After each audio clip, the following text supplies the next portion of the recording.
Hi, so yeah, I thought I would do a little bit of a video about my pickups from Japan. I just got back from Japan yesterday night, and yeah, thought I'd just do a little bit of a recap of what I got up to while I was over there, and yeah, just my thoughts and impressions, but also yeah, kind of go over some of the stuff that I picked up while I was back there, while I was there, um, and yeah, yeah. Uh, anyway, um, so uh, so this is actually a T-shirt that I got from the Nintendo store. I think this was in Osaka or Osaka.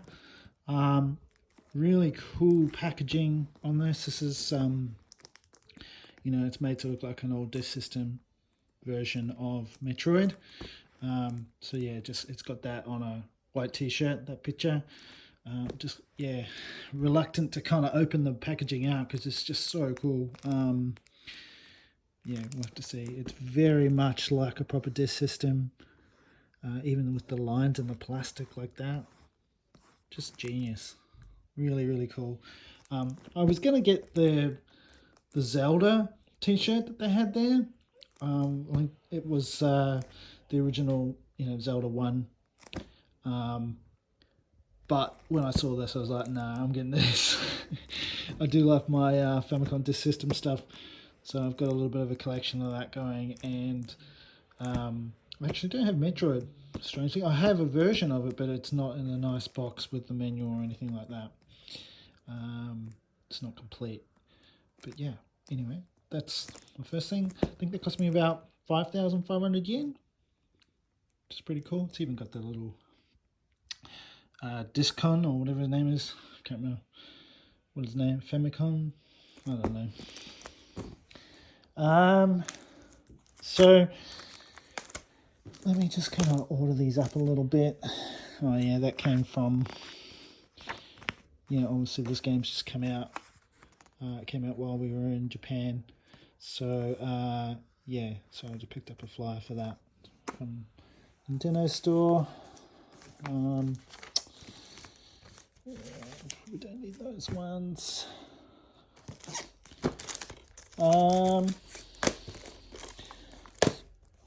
Also went to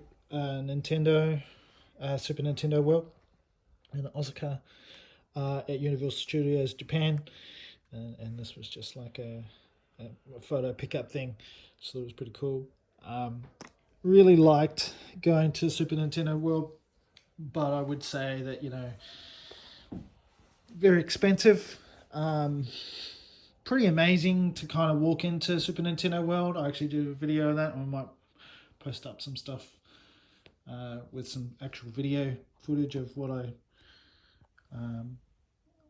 was like walking into the actual Super Nintendo World area itself. That was really cool.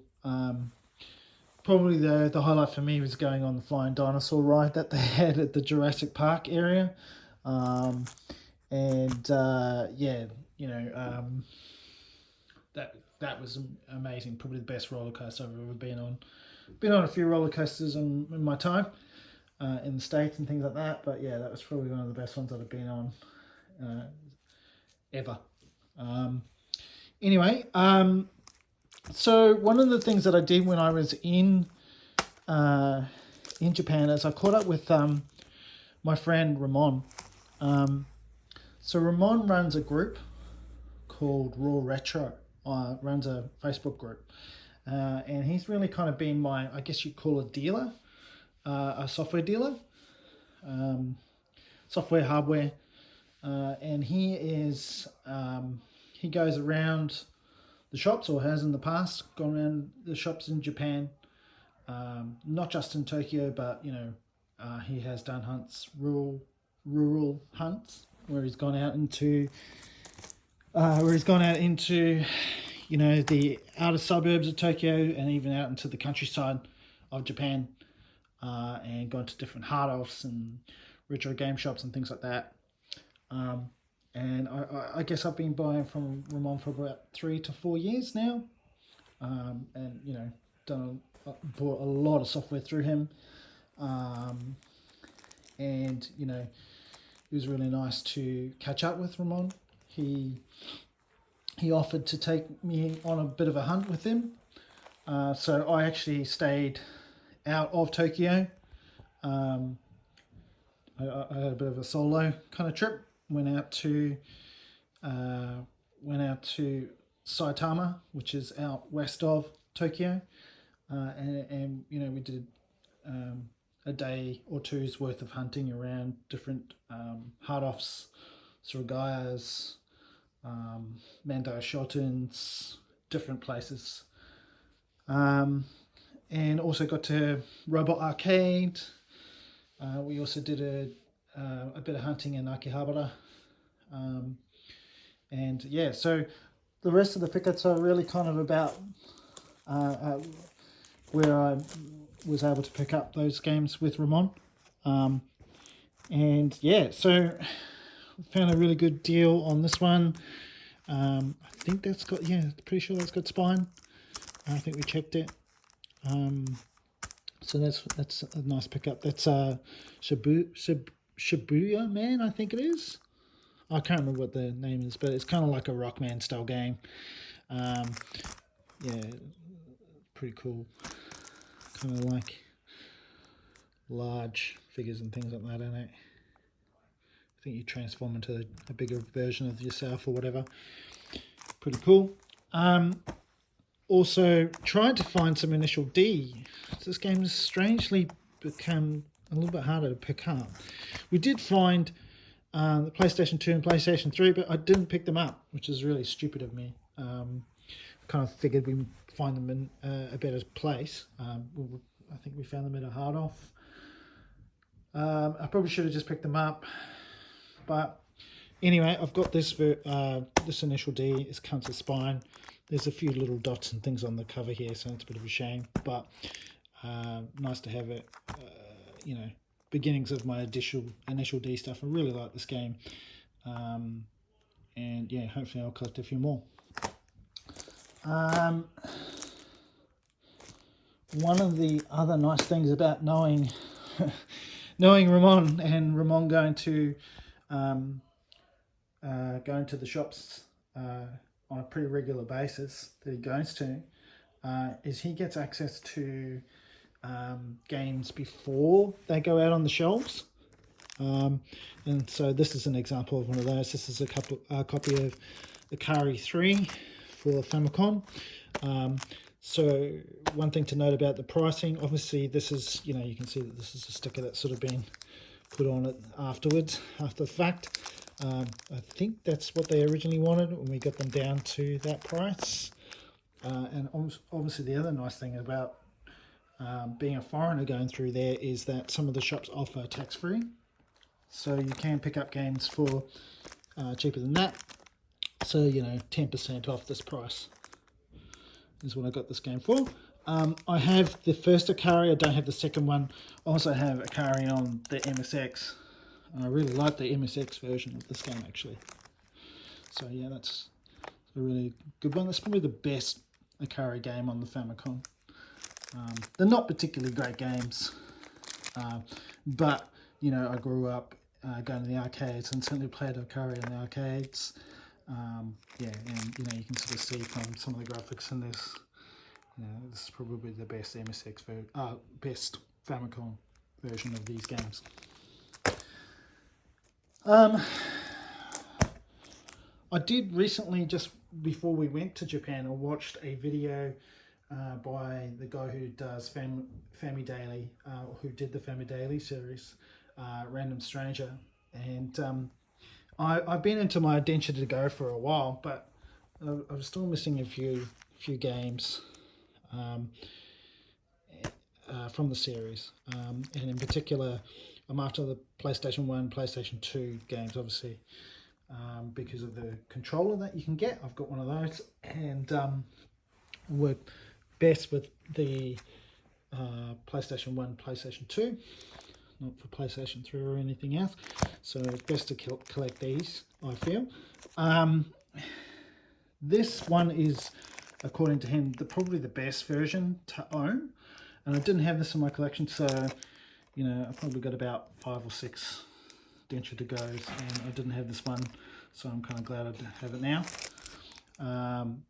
Yeah. Another series that he recommended is this Tetsu 1, which is kind of like a more arcade style racing game, but with trains. So yeah, I mean, I couldn't find this very many places, so I was lucky to find this one at Trader. Again, nice thing about knowing Ramon is Ramon can speak Japanese fluently. He's lived there for over a decade, and you know we were able to you know, basically show the people a picture, and they were able to track that down for me. You know, pretty hard to find games in the shops. They're not always listed. You know, they're not always categorized or sorted. And you know, you can see, like, that's the spine that you're going to see on the side. So when you go there, you know, that's all you're going to see sometimes on the shelf, which makes it pretty hard if you don't speak Japanese to pick up a game that you're after. So you can ask at the front, or you can just go through and try and find the game that you're going to look for, that you're looking for, sorry. But yeah, it's like a needle in a haystack sometimes. So having someone who knows what they're doing and knows the language, that really helps. Yeah, so this is yeah, just another nice pickup. Unfortunately, it doesn't use the controller from Densha to Go, which would be cool if it did. But yeah, no, into a bit more obscure racing type games, this is one of those. More Densha to Go. I didn't have the second one on PlayStation 1. I have the first one. I might actually have a double up of the first one. But at any rate, you know, this one's a nice copy, super cheap. And, you know, 10% off that. So 800 yen. Exchange rate at the moment, it's pretty good. It's pretty close 1-to-1. So, you know, nice copy with spine. Can't hurt. This is another one from Trader in Akihabara, Billy Hatcher. It's just a nice Sega game, platformer 3D, the GameCube. You know, I'm pretty sure there'll be some language problems English players might encounter, like myself. But yeah, look, I mean, at the end of the day, it's a pretty arcadey, simple kind of game. So I don't think the story is going to be too important to it, and should be able to fumble your way through it and play that. I know that the English version of this game can be kind of expensive, if I recall. So, you know, picking this up, I think it was like about $40 or something. Some more cheapies, El Shaddai. Again, this one's, I think, kind of getting expensive for PlayStation 3 and for Xbox 360 as well. So, you know, sort of again an arcadey, you know, hack and slash, a bit of bullet hell, Danmaku style elements to it perhaps. I think they've just released a Switch version, a new Switch version of this game, or a remaster. But, you know, I think this was like literally, what's the price on this?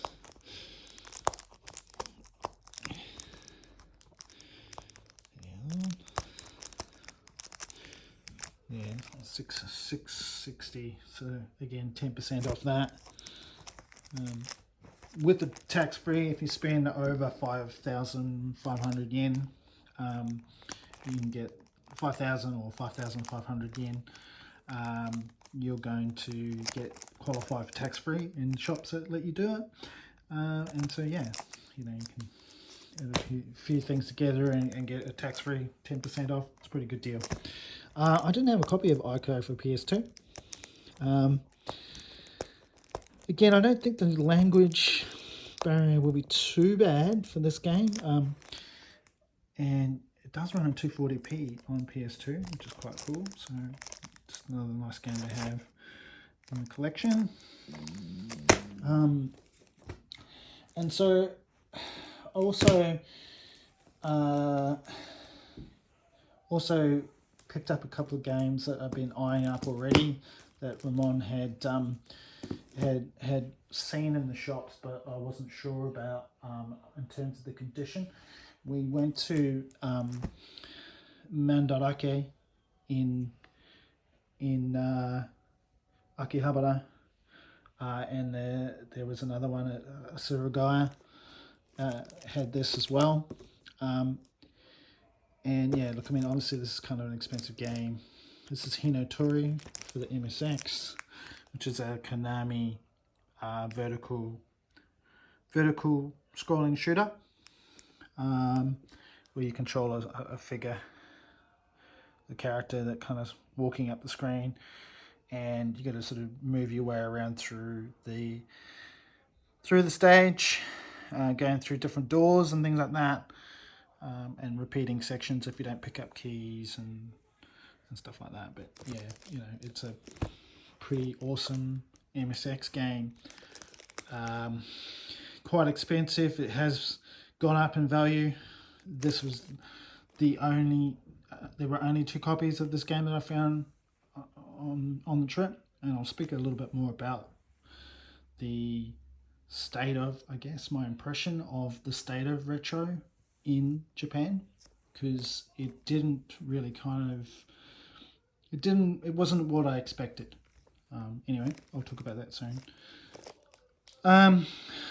Yeah, so great game for MSX2 in particular.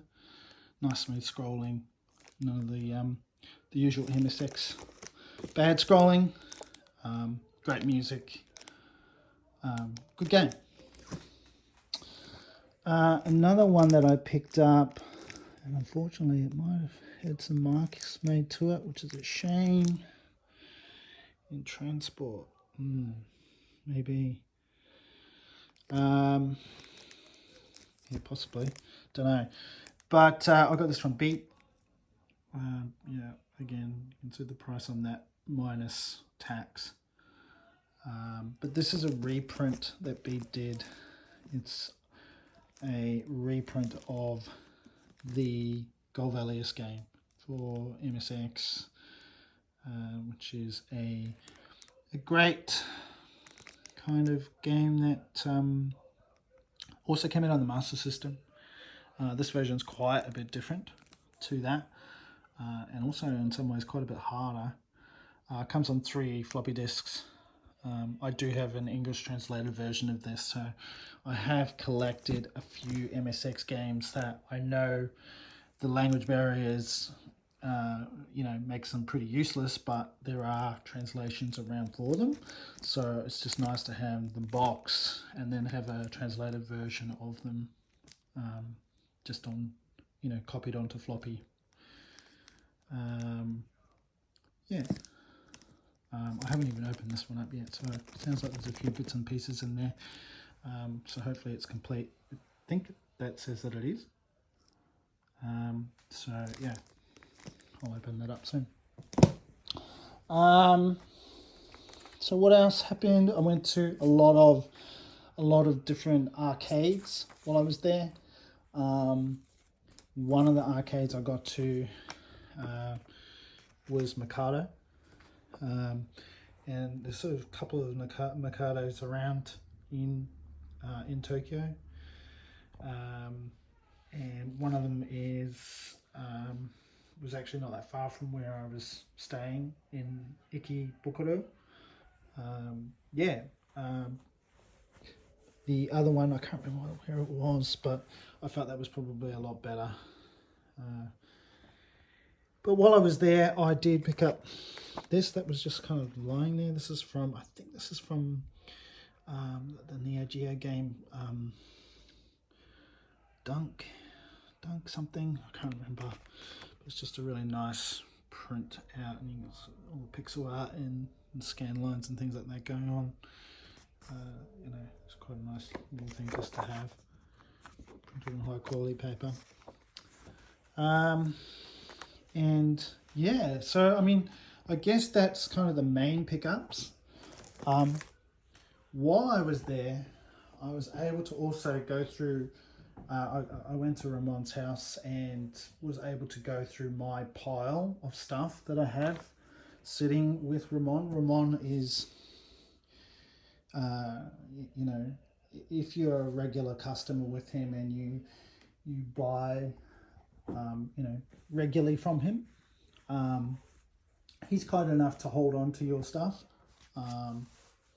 and he will let you create a pile of things, consolidate them together, and then send them. Rather than send you individual items, he'll let you kind of group them together in a box, and then he'll package them up nicely. He packages them up very safely and securely, make sure they don't get damaged in any way, shape, or form, and then he'll send them to you express insured post. He'll even be as kind as to put the price on there that you would like. So if you wanted to avoid shipping costs, customs charges, you can do that. But yeah, as I said, I was able to go through and pick out some of the things that I've bought over the last 3-4 years.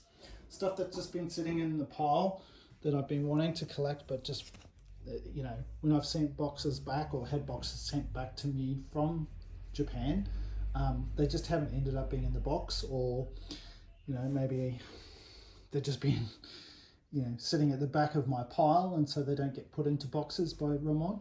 You can obviously get Ramon to probably, you know, select things to put into a box if you don't have much, but I've got quite a lot of stuff there, so it's really just whatever's easy for him to get access to put into a box is what I get, which is fine by me. I have no issue with it. I know my stuff is nice and safe with him there, and you know, yeah, I will eventually get them.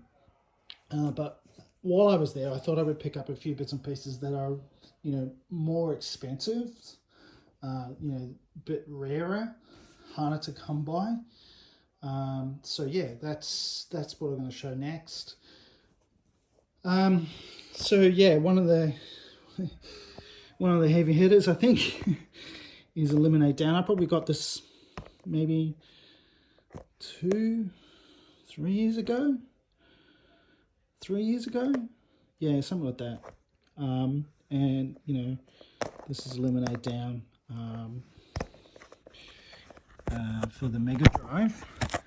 You can see that this is a very nice copy of this game, manual game, still very new looking. This game's climbed in value. It was quite expensive when I got it, even I felt at the time, but I think I got it for about $1,000. While I was there, I did see it in Trader for $2,500. So yeah, this game has definitely increased in price, and I don't see it going any other way except up. So really nice to finally have that in my possession. It's probably like one of the grail items for any shooter collector on the Mega Drive.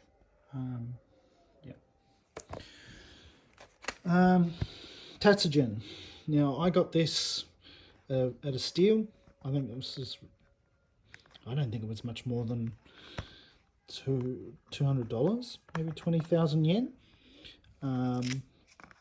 So yeah, look, it's a nice copy of Tatsujin, which I think is the best version of this game, is for the PC Engine. You know, I haven't checked to see if this actually even works yet. Haven't tested any of the stuff yet, but yeah, hopefully there should be no issues with this, and that's a lovely copy of that game. Taramaru. Now this is lacking a few of the bits and pieces to make it complete. It doesn't have. There's an insert that you can get. This game is incredible. Lots of fun. just crazy stuff going on all over the place, skeletons and monsters and things like that. It's got a real, what they call yokai, ghosts and demons and things like that, ninjas and special powers, and great platformer, hack and slash. Sort of see some of the graphics going on in here. Crazy things exploding and blood and gore. I did see a quite faded copy of this game. This one doesn't, I don't think, have any fade. It's not the prettiest cover, but I did see one of these, I think in the Surugaya that was next to Beep. Yeah, and it was well over $2,000. I paid less than $1,000 for this one.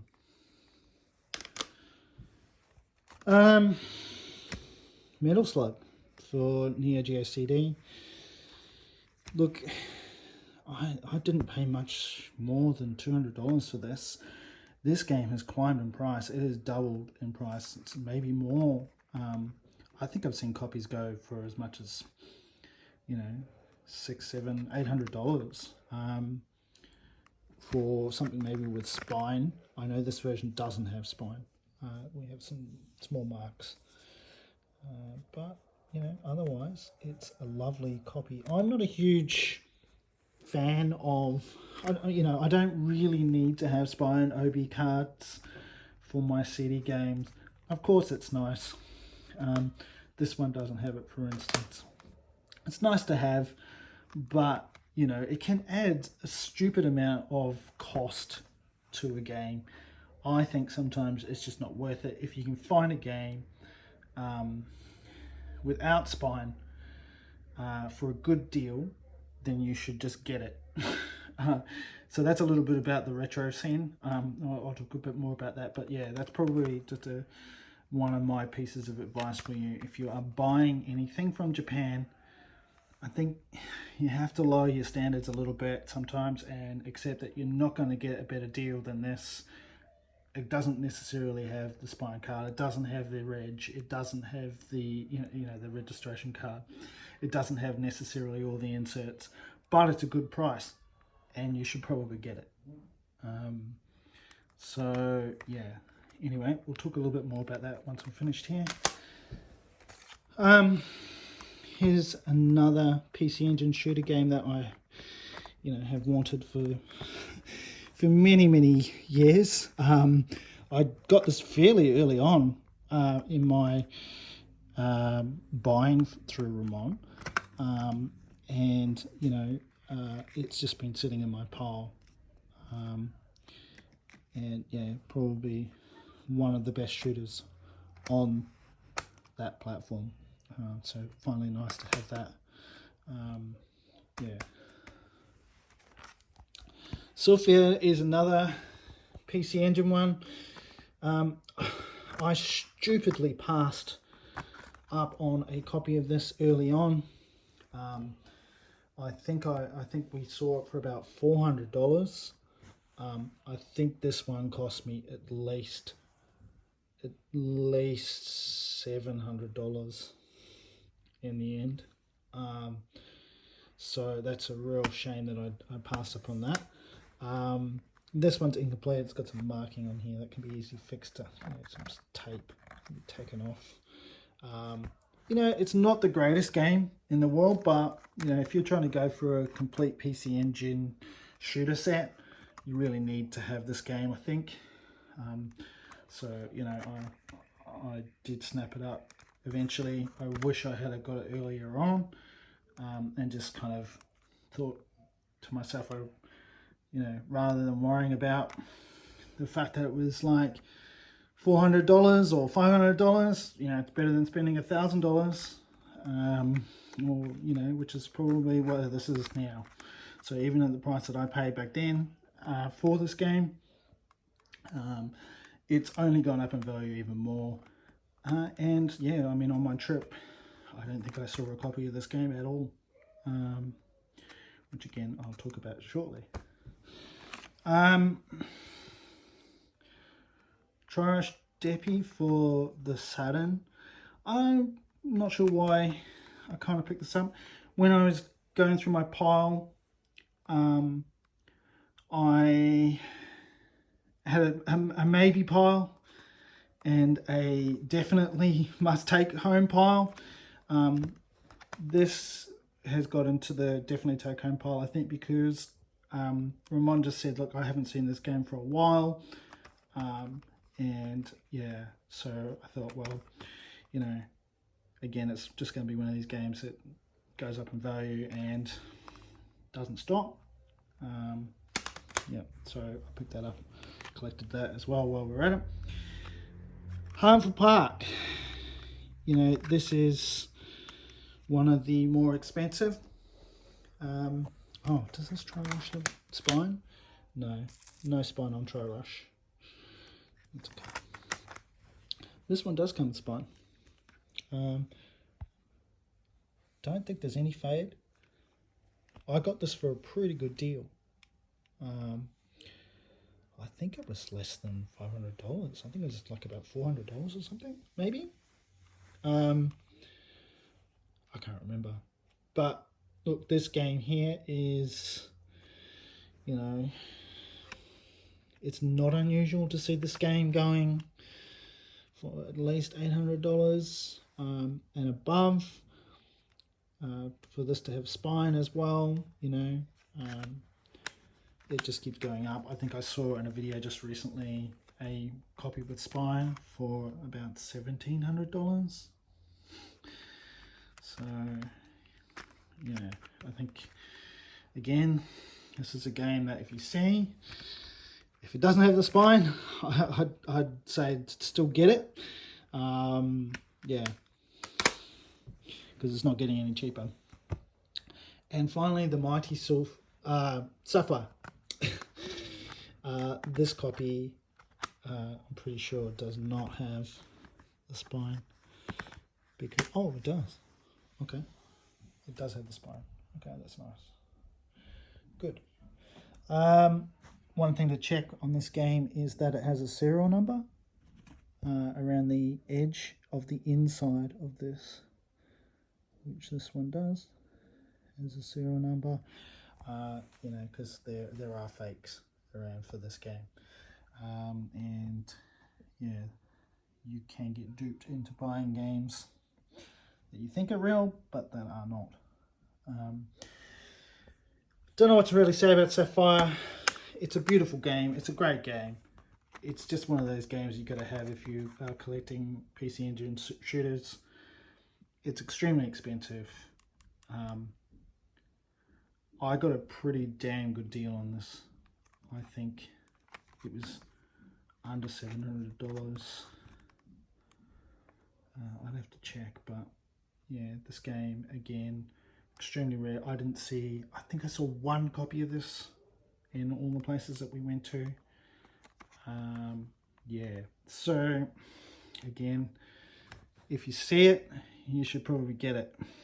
And so yeah, look, I mean, that's kind of really my Japan pickups video. As I said, I talked to you a little bit about my impressions. Look, I honestly went to Japan thinking that I would see a lot more retro than what I did. You know, the shops are not as common as I thought they would be. You really have to go out of your way to get to hard offs and things like that. Luckily, Ramon had his vehicle, he had a car, so when we did do our hunting out in Saitama, we were driving around, but you know, there were distances between things. It's not like 10 minutes down the road there's another hard off. It's more like an hour down the road is another hard off. You know, I wouldn't say that really met my expectations. I expected that there would be just a lot more shops around, a lot more easier access, and then also a lot more stock at the shops. Sure, you go to Akihabara and even in around some of the areas there. I did also get to, a Super Potato and Ikebukuro and a few suragayas in and around Akihabara. And yeah, look, plenty of stuff to be had if you want all the cheap stuff. Like if you wanted to go to a hard off, you could spend hundreds of dollars on lots of the real common PS1 games, or loose Famicom games, or whatever you wanted to do. But if you want to have a copy of, say, this game, you're going to struggle to find it. It really is rare, is what I'm getting at. I don't think you're going to find a game like this just kind of, at every Super Potato you go to, or every Mandarake you go to. Even Mandarake, which is what I would probably say was the most complete, most well-stocked retro game shop that I went to, was probably the Mandarake in Akihabara. That was an amazing store. Thousands of games there, thousands and thousands of them. Each individually boxed in protective cases, super high quality, but you have to pay for that, right? So, expect to pay a lot more for any game that was there, but expect the quality to be very high. So you pay for the quality, but even then, like I said, I didn't see a copy of this there. I don't think I saw a copy of this there. Certainly didn't see a copy of that there. So if you're going to one of the best stores in the whole of Japan, and therefore probably the whole of the world, and you can't find a game there that you're expecting to find, I guess to me, I was a bit surprised by that. And I think it really sort of says something. If you get an opportunity to get a game, and it might not be in the most perfect condition, it might not have the spine card, it might not be, it might not have it might just have a slight fade on one of the ends, or some discoloration here on this white part here. Yes, it does lower the value of this game, right? It does lower the value of this game and this game, right? Because look, there's some discoloration. There's this, I can find another white kind of one of these cases somewhere on a cheaper game, and I could swap it over if I really cared about it. That is an option. It doesn't have to be original. As long as it looks original, I would say I don't care. And sure, you're going to get games like this which are practically perfect, right? But you got to be lucky to do that. And I would say if you happen to find something, just get it. Just get it before buy a game like this when it's less than $1,000, or when it is $1,000. Don't wait until it's $2,000 or $3,000. You look at the Neo Geo collecting scene, and the Neo Geo collecting scene is just insane.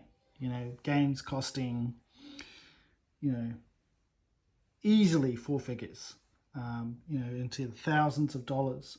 I saw a copy of one of the quiz game that's on there for $40,000, which is just insane for a quiz game. Okay, it's extremely rare, but it's a $40,000 game. People would have been probably throwing that game out. They wouldn't have cared about it back in the day. But now it's super rare. So I think that's one of the things that is important to understand, is that a game is worth this amount of money because it is rare. And it genuinely is rare. It's not just because someone has decided to jack up the price because that's what it is on eBay. It's because that game is rare and you'll struggle to find it. And if you do find it, don't be afraid of the fact that it's not complete. Don't be afraid of the fact that it's not exactly perfect. Because more than likely, the price will reflect that. You know, okay, you might go to a hard off and you might find a game like this and they might be asking $2,000 for it, and it might have like faded kind of front cover or cracked jewel case or something like that, and they'll still be asking that kind of money for it because, yes, some places do not know the value of something. They do go and look on Mercari, they do go look on Yahoo Auctions, and they just use that as their price. They think that people will pay whatever for that particular game. But then you go to somewhere like Mandarake, and you know, an A quality game is an A quality game. You know, they've got a rating system on their boxes, or whatever Trader does. For instance, here they'll have a list of things and they'll say whether or not it's an A. You know, this is what they consider to be a B. You know, like it's practically brand new, yet it's considered a B. Not sure why. To me, that looks like an A. But, you know, I can understand. Sure, people consider that to be a B. You know, this would not be anywhere near an A. But, you know, compared to, say, retro that you would buy here in Australia, my God. You know, yeah. Anyway, I think that's kind of it. This has been a long video. But yeah, it's just a little bit of my impressions, my pickups. And yeah, definitely if you have an opportunity to get to Japan and you love your retro video games, try and get there as soon as you can. I'm a bit ashamed that I haven't got there sooner. So yeah. Anyway, thanks for your time. Bye.